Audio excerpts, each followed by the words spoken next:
E aí, pessoal do oitavo, tudo bem? Vamos aí à correção da nossa prova. Vamos ver aí o que vocês fizeram de bom, quantos acertos, acertaram todas, né? Vocês estão ligados aí que os assuntos estiveram mesmo em alta nas nossas aulas gravadas, nas nossas aulas ao vivo, discutindo esses assuntos relacionados à arte de modo geral.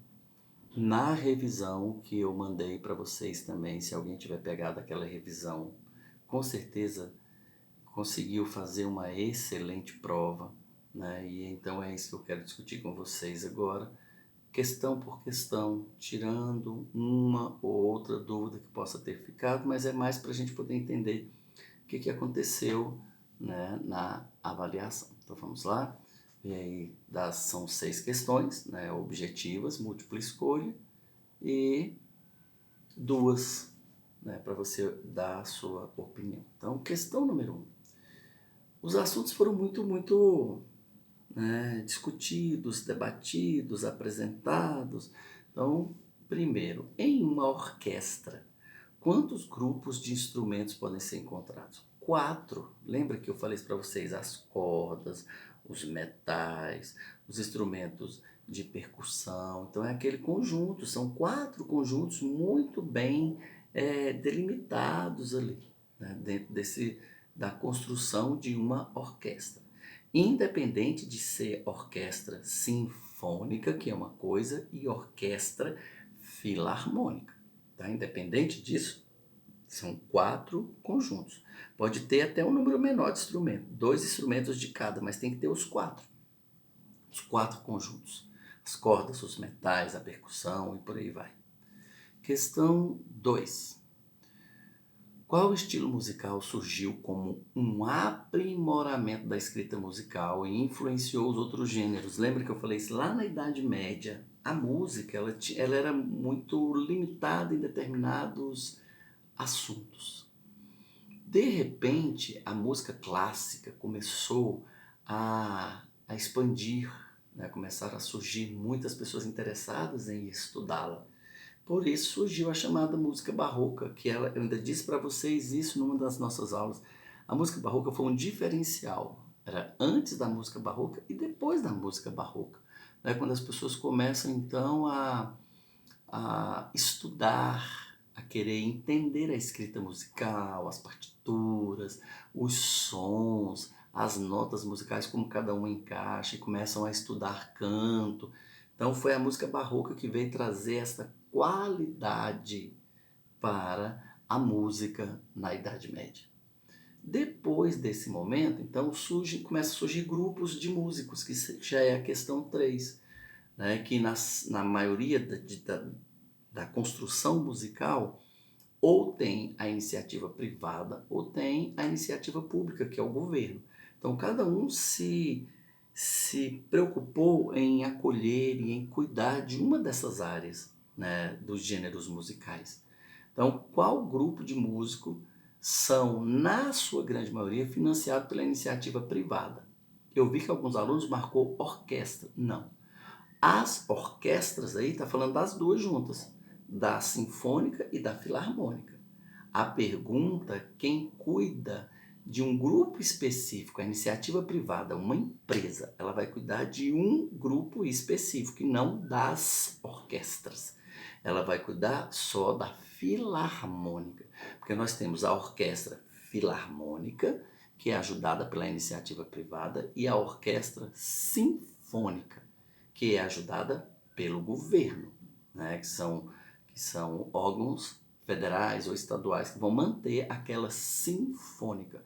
Quando eu coloco somente as orquestras, quer dizer que tanto a sinfônica quanto a filarmônica está sendo ajudada pelo dinheiro que vem das empresas. Então não pode ser a letra A.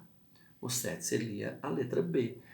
Toda a orquestra filarmônica, porque ela é menor, ela tem menos de 100 músicos, então ela vai ser ajudada pela iniciativa privada, por uma empresa, uma loja, sei lá, alguém que tem um negócio, que seja dono de um próprio negócio e que vai querer ser o mantenedor daquela filarmônica.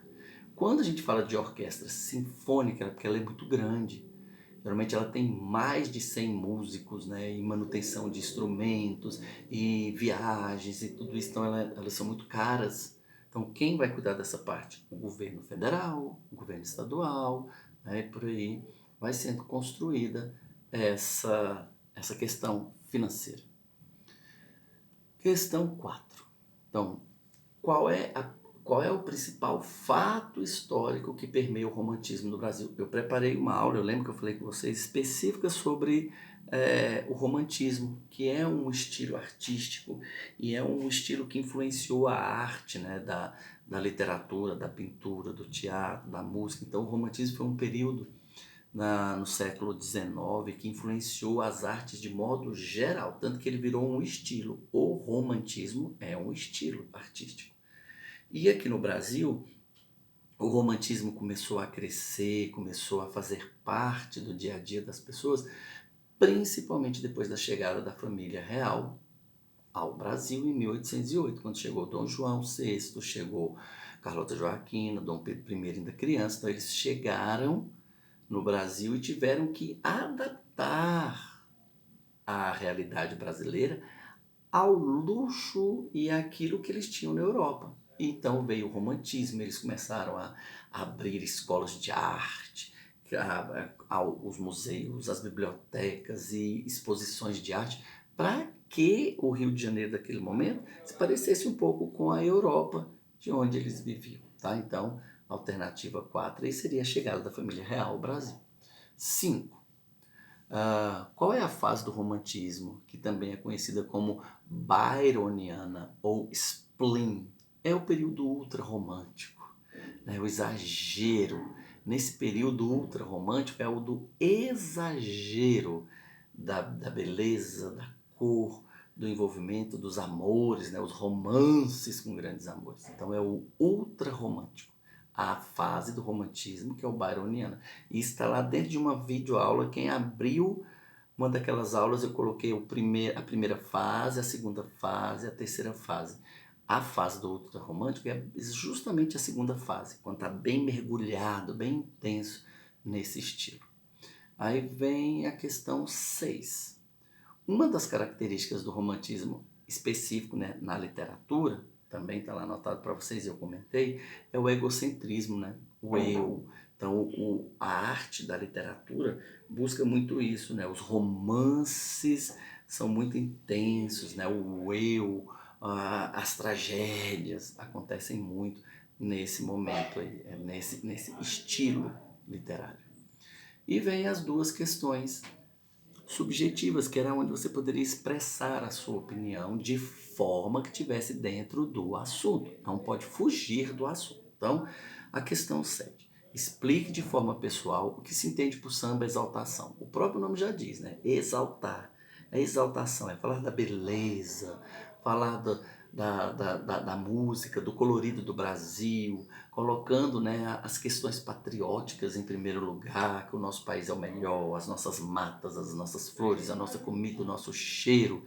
Então tem muito disso quando fala do samba exaltação. É sempre um samba que coloca o Brasil sempre em evidência. Seria baseado nisso daí. Se você fugiu desse assunto, falou de outra coisa que não tem nada a ver com este conceito, a sua questão ficou errada. Questão 8. Qual foi o objetivo principal para o governo federal criar na década de 30 a Hora do Brasil? E anos depois essa hora foi substituída até pela Voz do Brasil. Qual era o objetivo? Né? Não era para falar da política, não, era assim, o ponto principal ele criou a Hora do Brasil e depois virou a Voz do Brasil para destacar os atos presidenciais, o que o presidente estava fazendo, que naquele momento era o Getúlio Vargas. Então era para destacar o trabalho da presidência da República. O que eles estavam produzindo, o que eles estavam inaugurando, o que eles estavam fazendo de benefício para o país. Então tinha que estar dentro desse conceito. Não era para falar da política nacional, da vida nacional, do governo nacional, não. Ele foi criado para destacar o trabalho do presidente, para levantar o nome, pôr o nome do presidente em destaque no país. Não era para falar da política, era para falar do presidente. O que ele estava fazendo, produzindo, inaugurando e fazendo o Brasil crescer. Entendi? Então se liga nisso, porque às vezes você colocou lá, é para falar da política nacional. Era para falar do governo, do presidente. O presidente assinou uma lei tal, o presidente visitou o estado tal. Era para isso. E isso está lá dentro do nosso texto, está lá dentro das videoaulas. Ok? Então é isso, pessoal. Um abraço, tudo de bom para vocês. Essa foi a nossa correção. Semana que vem temos aula ao vivo para a gente poder entrar no quarto e último bimestre. Glória a Deus. Amém? Um abraço, tudo de bom. Até lá.